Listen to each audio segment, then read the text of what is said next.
ओम साई राम।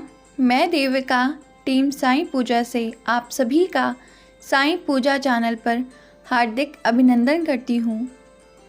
आप सभी साईं भक्तों को दास गणू जी के वर्षगांठ की हार्दिक शुभकामनाएं, जो कि इस साल 20 नवंबर को पड़ रहा है। श्री दास गणू जी बाबा के एक बहुत ही डेडिकेटेड डिवोटीज़ में से थे।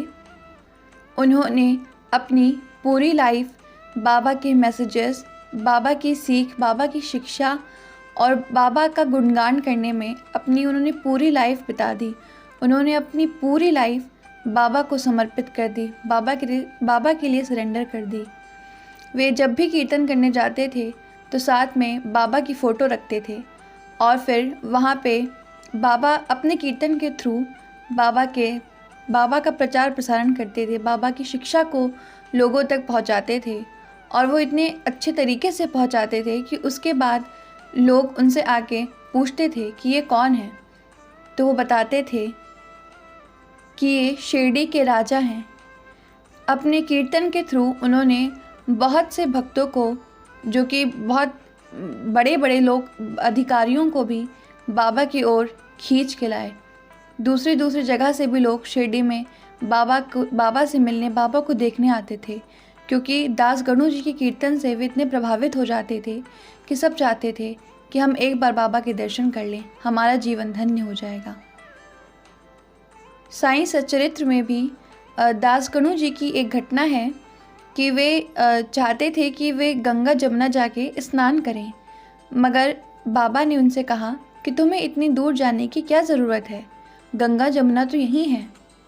तो उन्होंने कहा कि हाँ बाबा, मैं समझ गया, आप मुझे वहाँ जाने देना नहीं चाहते हो।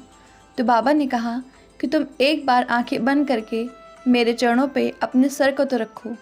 और उन्होंने जैसे ही बाबा के चरणों पे अपने सर को रखा, बाबा के चरणों से गंगा जमुना बहने लगी, जिसको देख के दास गणू जी की आंखें भर आईं। वे बहुत ही प्रसन्न हुए, प्रफुल्लित हुए। दास गणू जी पहले एक पद अधिकारी के नौकरी करते थे, तो शुरुआत में वे बाबा को इतना नहीं मानते थे, क्योंकि वे समझते थे कि बाबा एक मुस्लिम हैं, एक मुस्लिम ब्राह्मण हैं। पर बाबा उनको उन सब चीज़ों से दूर करके आध्यात्मिक की ओर उनको खींचना चाहते थे। इसीलिए बाबा ने दास गणू जी को बहुत बार समझाया, बहुत बार बचाया, पर शुरुआती 10 सालों में वे नहीं बाबा को समझ पाए और बाबा की ओर अट्रैक्ट नहीं हो पाए। पर कुछ टाइम बाद उन्होंने आखिरी में हार के अपनी नौकरी छोड़ दी और फिर उन्होंने अपनी पूरी लाइफ बची हुई बाबा का प्रचार प्रसारण करने में, बाबा की शिक्षा लोगों तक पहुंचाने में, बाबा के भक्तों को बाबा की ओर खींचने में अपनी पूरी लाइफ उन्होंने बिता दी।